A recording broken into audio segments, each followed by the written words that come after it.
Well, hey everybody. It's a sad, sad day. This is my second time doing this video because I do not know how to edit properly, and I missed with my pausing, and I had a scene play and I got hit with all these copyright stuff, and I don't know how to fix it. I don't know how to edit that kind of stuff. So I just got to redo the whole video again and be extra extra careful. Welcome to the D. Louise book series. I'm Christina Kairos, Tina. This is where we read books and talk about books. I'm a series person. I like series. That's why we do Star Trek Next Generation recaps every single Friday. Please check out the If Then later this afternoon.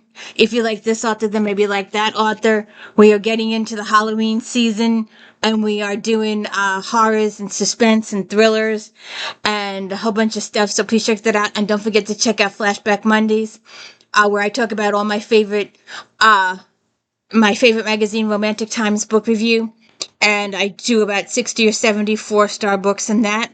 So please check that out. I hope you checked out Chisholm's last week.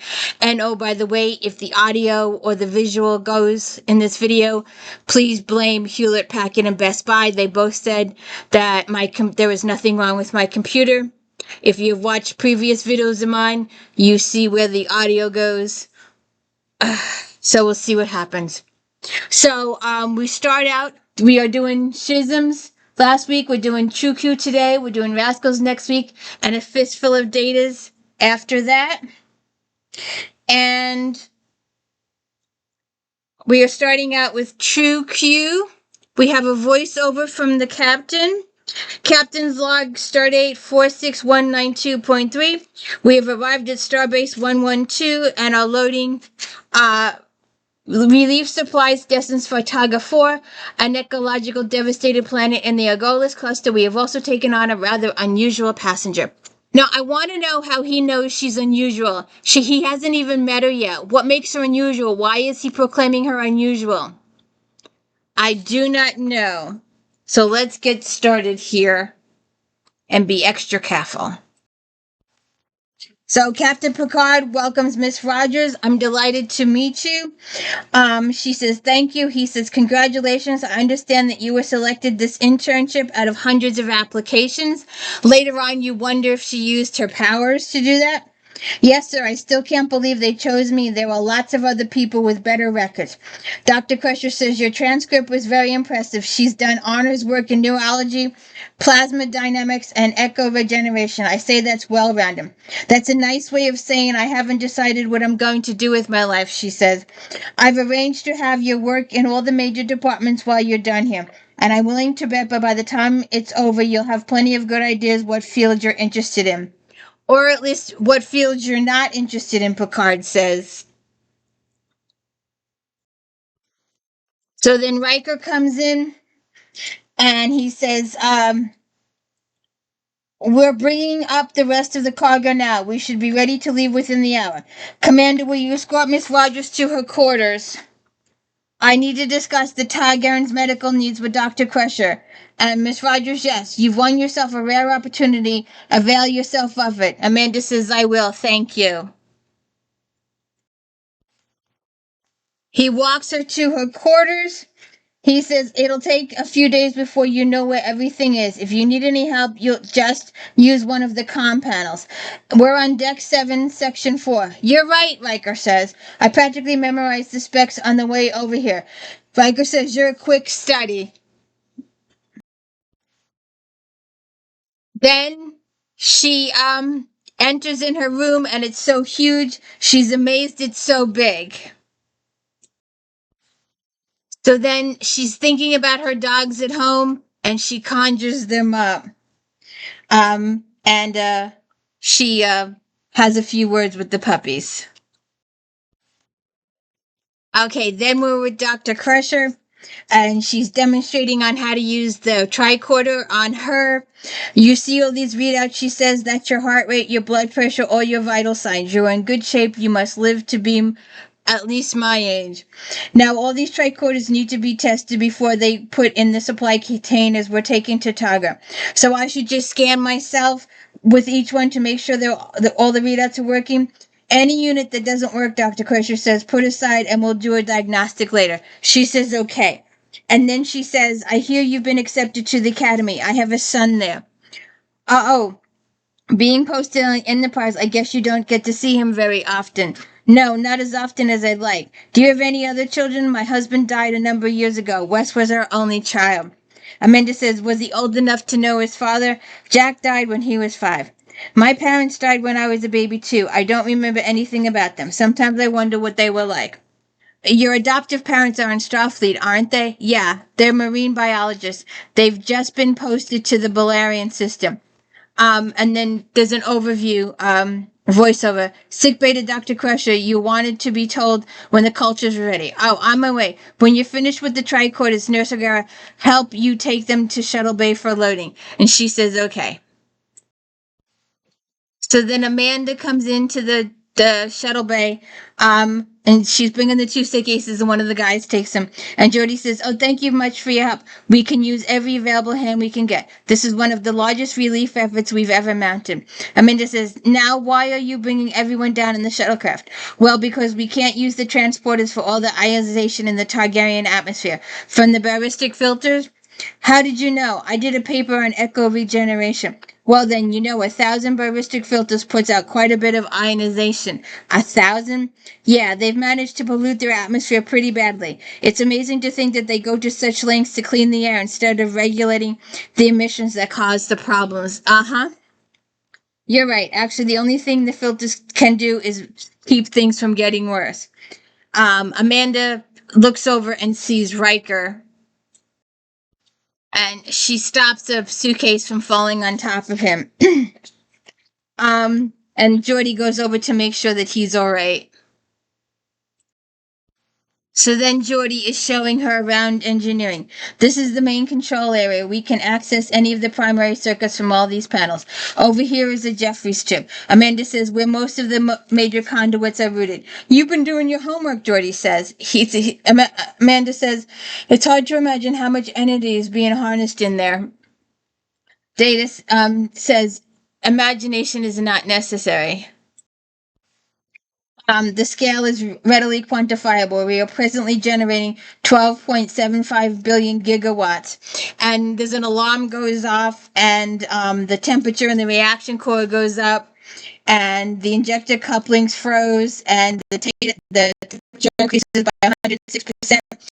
Jody tells the bridge that they're going to have to eject the core, and Amanda stops it.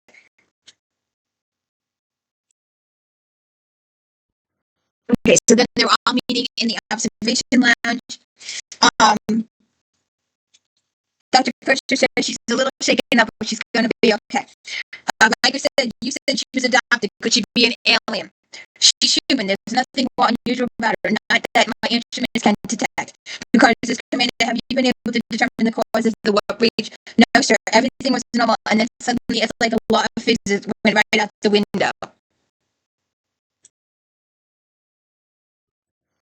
And then we find out why. Q appears. Mon Captain, are you responsible for the incident engineering? Q says, of course. I needed to find out if what I suspected about the girl is true. That being, Picard says that she's a Q. Troy says, she's a Q?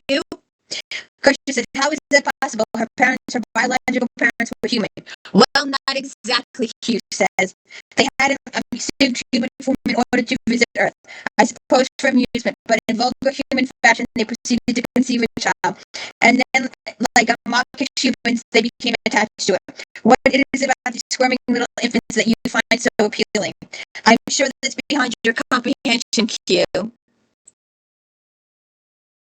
So then they all question him. What happened to Amanda's parents? They died in an accident. None of us knew whether she had inherited the capacities of the Q. But recently they've begun to emerge, and as an expert in humanity, I was sent to investigate. You, an expert in humanity? Not a very challenging field of study, I grant you. Are you saying that you created a core breach just to test this girl?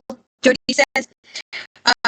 What would have happened if she couldn't stop it? Then I would have known she wasn't a Q. Yeah, but she would have killed everybody on the Enterprise. They don't bring that up. They don't pursue it further. They don't try to pursue it with Q. He has no morality at all. Um, and now that you know, what do you intend to do? Instruct her. If that child does not learn how to control her power, she may accidentally destroy herself or all of you, perhaps the entire galaxy, he says. I find it hard to believe that you're here to do us a favor. Quite right, Q says. I wouldn't, but there are those in the continuum who have over-exaggerated sense of responsibility. They think that we need to take precautions to keep the little deer from running amok. And once you've taught her, then you'll go away and leave her here? Of course not. She'll come back to the continuum where she belongs. Crusher says, wait a minute, you can't just come in here and take her away from everything she's ever known. She says, of course they can. She has plans for herself. She wants to have a career and a family. I'm rescuing her from that miserable experience. That miserable experience is all she's known for the last 18 years. You have no right to take that away from her.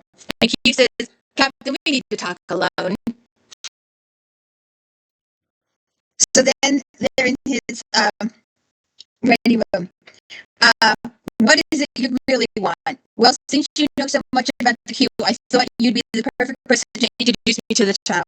Let her know she can trust me. I don't trust you, Picard says. Why should I expect advantage of you? Well, she's better because I'm all she's got. She needs me to help her prepare for the future with the Q. But what if she doesn't want that future, Picard says? It must be her decision. Oh, yes. Do you think she wants to remain an enfeebled mortal?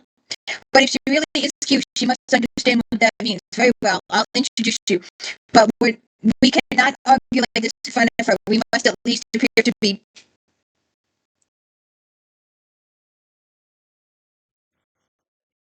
I love the horrified expression on Picard's face when Q hugs him. Then Picard comes out of his ready room and talks to Data. Mr. Data, I want you to access any available records on Amanda Rogers. Yes, Captain. I want to know about her biological parents, about their death. I find it odd that any Q could die in an accident. It is not consistent with what we know of them, sir. I'm convinced the Q isn't telling us everything. See what you can find out. Aye, sir. So then Amanda and Dr. Crusher are having a conversation. It started happening about 6 months ago. Things that I would wish for would just suddenly appear. I thought I was going crazy. In a funny way, finding this out is kind of a relief. I can understand that. This person I mentioned from the Q Continuum would like to meet you, if that's all right. Amanda says she's ready. Good. Then Q comes in. So he comes in and grabs her. Amanda, allow me to introduce Q. He's an acquaintance of ours. We've known him for years. Very impressive the way you contained that explosion. What else have you done? I don't understand, she says. Telekinesis, teleportation, spontaneous combustion of someone you didn't like, that sort of thing. Wouldn't you like to just transport yourself to work? If you had to be at work at 8 o'clock in the morning, you could leave at, let's say, 7:50 and arrive on time and even early. Amanda, what Q is asking is if you ever deliberately used your abilities. No, not until I came, but this is the first time it happened when the container almost fell in Commander Riker. And you handled that very well. That's why I gave you a greater challenge, the Warpcore breach. She has potential, this one. I see no reason why she can't come back to the continuum right now. What Q? I don't want to go anywhere, she says. Don't worry, this time you'll overcome the disadvantages you suffered as a child. No one will hold it against you for having been human. Let's go. And then she flings him across the room. Leave me alone. I'm not going anywhere, she says. So then we're in the ready room again. You agreed that she has a right to choose her own future. The first chance you get, you try to abduct her. You're overreacting, Q says. Picard, I was really testing her power. She's quite a little spitfire now, isn't she? What's going on, Q? What's your real purpose here? I think I've been perfectly clear. The Continuum has vested interest in this young woman. If you wish to protect that investment, I suggest you approach her differently. She was being impetuous. She'll just have to start behaving like a Q. If I'm not mistaken, she just did. And I think she did too. She's becoming more like Q as the show episode goes on. So then we're back in Amanda's quarters. You don't understand, don't you? It's just that I have these things I want to do. I'm going to join, I'm going to go to the academy. I want a career, and I want to join Starfleet. You can still do those things. It seems so complicated now. These powers that I have are just going to stand in the way. I don't want you to have to deal with it. Dr. Crusher says, well, you're going to have to listen. Have to listen. I can only imagine how you feel. It would be easier if this never happened or if it would just go away. But it's not going to go away, and you need someone to help you. A person who be cute. He's so horrible. He's the only one who can help you understand who you are, Amanda. You're going to have to make some hard choices about your future. And you can't make them if you're going to ignore the truth. Yeah, I know, but I don't want any of this to distract my time here. I want to do everything that I'm expected to do, and I don't want you to treat me any differently, please. You've got to deal. The first 3 hours you have, I want to see you in the medical lab. I have an experiment I need help with. And she says, yes, ma'am. Okay, the Q has a conversation in the hallway. Your progress, Q. As anticipated, there are some problems. I need some time. However, there is a possibility we won't have to terminate her. So then Q goes to her apartment. He was going to walk to the door, but he doesn't. Then he rings the doorbell and goes in like a normal person. Hello, my dear. I've been told I behaved badly. I apologize. Apparently, you have every reason to chastise me. But then again, what's done is done, right? I'd like to ask you some questions. Anything. What exactly are the Q? It would be so much easier to show you than to tell you if you would agree to a short visit to continue. And she's like, no, just tell me. Well, to put it simply, we're omnipotent. There's nothing we can't do. What do you do with your power? Anything you want. Do you help others? Well, I would help others if I could make everybody free of disease and free of cancer and free of everything and give everybody the power to transport.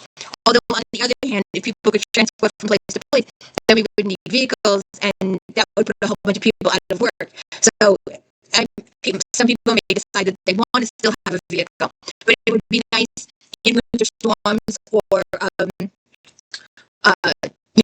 tornadoes or whatever, you could just flash yourself home or to secure employment. You wouldn't have to worry about driving to these places. You could just transport yourself. I think that would be awesome if we could still have the power to transport or the power to heal. But I was saying before that if you do have the power to heal, then you may prevent cures from being discovered too.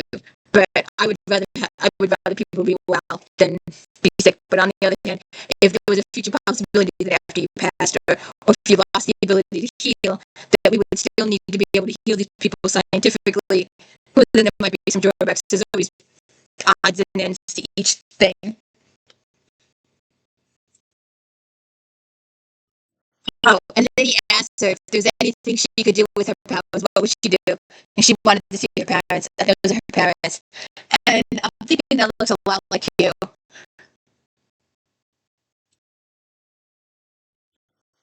Okay, so then she's in the lab. Wait for it to be metallized, another 20. Wait for it to be metallized over and over, and then wait for the bacilli can't be absorbed anymore.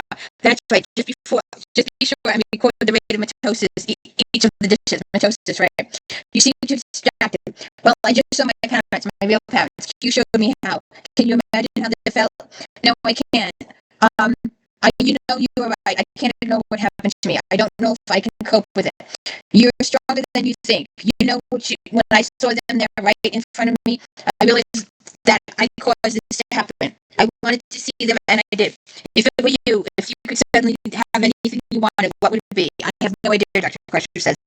Now think about it, really. If you suddenly make anything happen, would you? Well, I would probably want to heal people who are hopelessly ill. Would you bring your husband back? I don't know. I don't think I could make a decision like that until I was actually faced with it.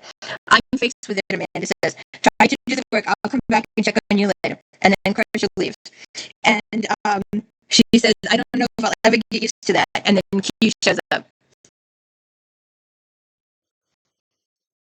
I thought she'd never leave. I don't know if I'll ever get used to that. It's time for another lesson. Well, I have to finish this experiment first. What are you doing? We're delivering live vaccine to Tiger. I'm supposed to find the best nutrient solution so we can keep them living while they're in stasis. Fascinating. I just had a splendid idea. Why don't we combine what you're doing with the lesson, and we'll show you how to finish in no time. Well, I think that I should finish in the way Dr. Crusher showed me. Why? I'm sure she'll be delighted if we spread things out. Think what it would mean. You could double, even triple the workload. Well, good. And then they do it. So then Picard asks Riker, tells Riker that Dr. Crusher has some live vaccine that she wants to deliver to Sega. Would he make the shipping arrangement? So Riker says he'll get right on it. And then Data says, we have an incoming message from Tech Kara. Lottie, the engineer, we are having difficulties with the reactor and the power is the ballistic filters on the southern continent. We may have to shut it down for repairs. My chief engineer could be of assistance. I hope so. If we are forced to disable the reactor, it could take months to reestablish the iconic currents filters that have formed in the atmosphere.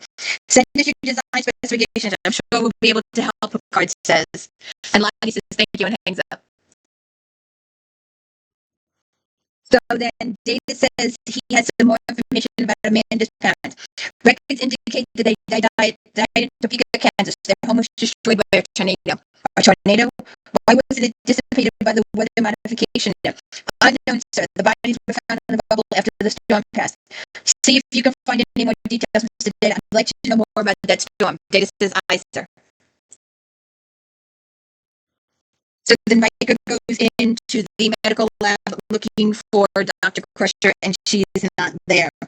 And Amanda invites him to wait for Dr. Crusher, but he says no one leaves, and she's like making a little girl pass at him or something.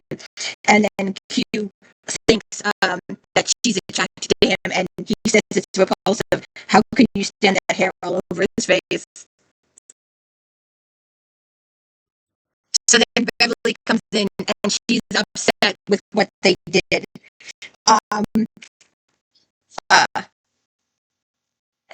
That explains this data. I need to know how the rates of mitosis. By artificially inflating them, you made the experiment useless. Now I have to do it all over again. I'm sorry, doctor. Don't be sorry. If she wants to make things difficult on herself, that's her business. Why did you interfere with what she was doing? She's acute. Making her plot do human choices beneath her. She was asked not to be treated differently. That doesn't mean she should be bored to death. I don't interfere with what you're teaching her.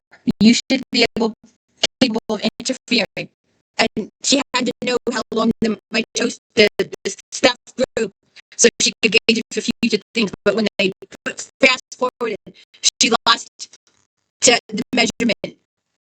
And then Q does something bad. So he changes her into a dog for 10 seconds.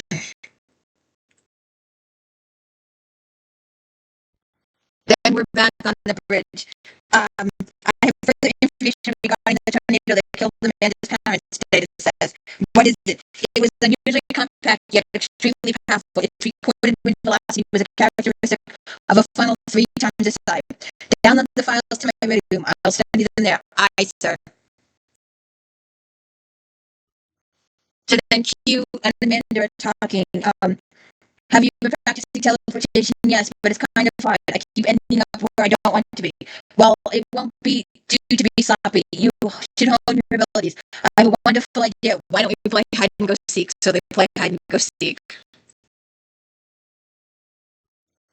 So they see Q and Amanda pop in and out of engineering. Data says if we can use the buffers, we may be able to devise a mechanism that can be integrated into the present system while it's in operation. And they're talking about the system down on the planet. Okay, so the 3 ladies are sitting there eating dinner. And then Riker comes in and she's all gushy-washy over Riker. And then Riker sits down and he has a meal with another lady and she gets awfully jealous. So then she tries to get romantic in a gazebo with Riker in a top hat and tails. And he's like, no. He goes, you just can't snatch people and put them in your fantasies and expect them to respond. Don't you like me even a little? You are very loving lovely young lady, but none of this is real. My feelings are real. I know, but you can't make someone love you. Can't I? And then she snaps her fingers and he's all over her like white on rice.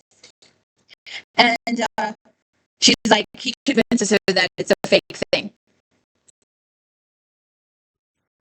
That is a very Q-like thing to do. A very spoiled Q-like thing to do. I just thought I'd point that out.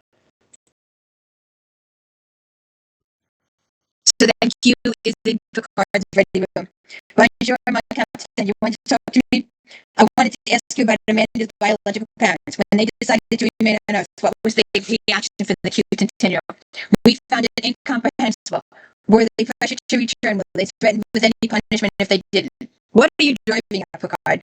Well, the circumstances of their deaths quite odd. A tornado somehow escaped the weather modification net and touched down only one spot, Amanda's home. Well, you never can predict the weather. Well, tornadoes develop from existing storm fronts, but you see, there was no storm front in Kansas City that day. Witnesses reported that the funnel materialized spontaneously directly over Amanda's home and destroyed it. If you say so, I wasn't there. If Amanda's parents executed by the Q continuum, and what if they were? Then I think she has a right to know that before she makes a choice about her future. Don't be foolish, Picard. She has no choice.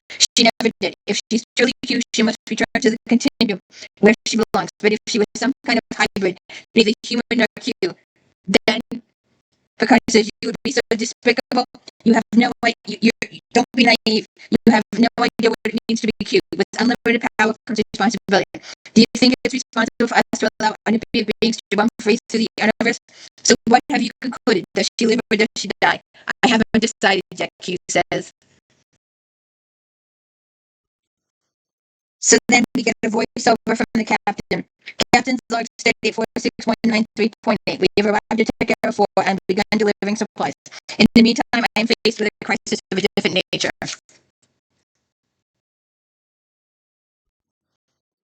Okay, so they're all in the observation lounge.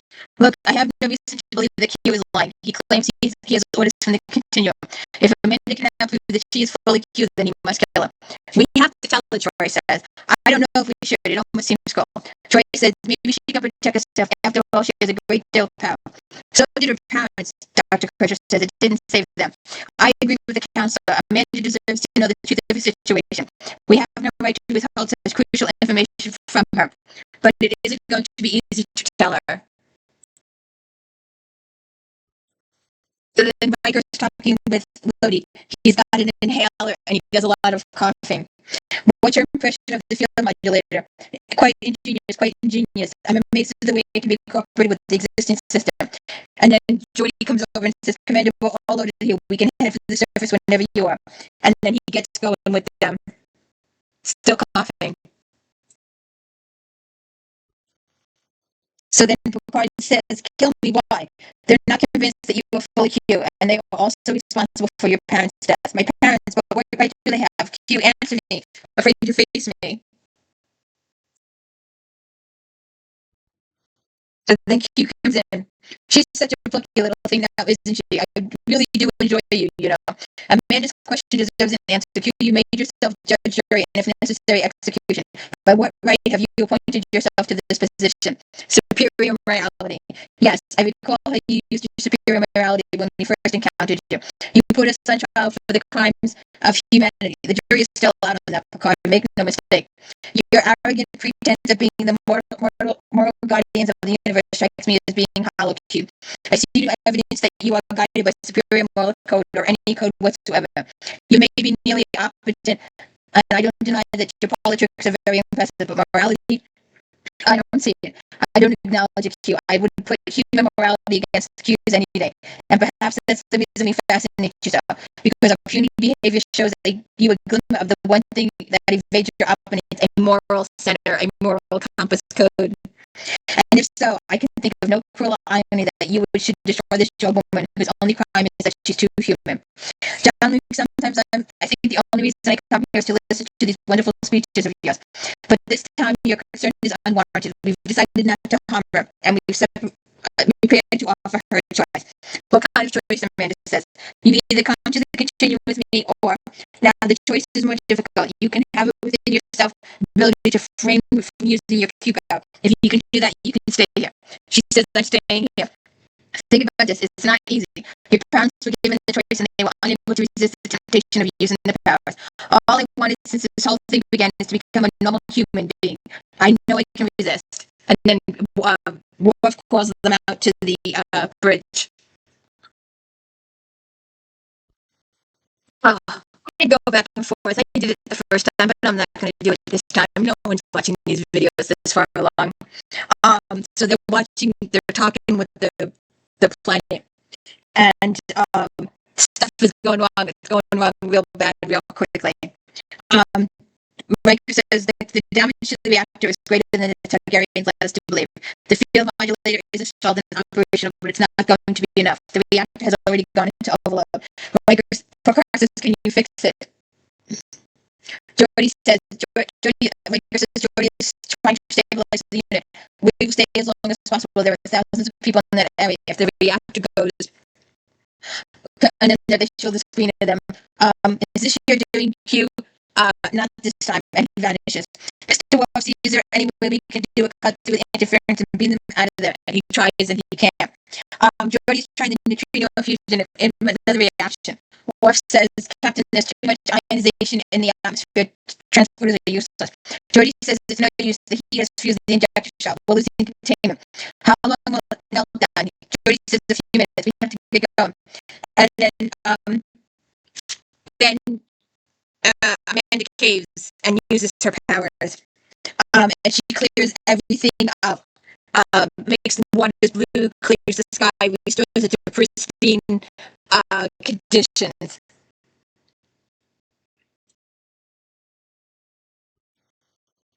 So she says, I told you it would be harder to resist than you thought.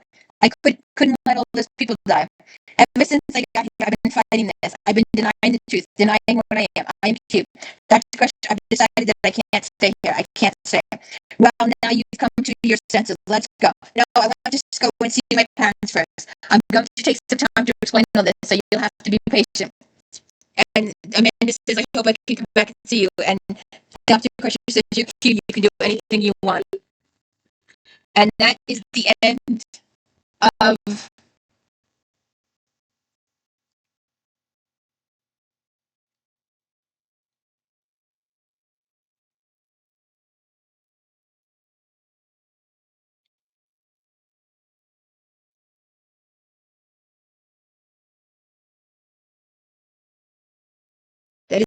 of True Q.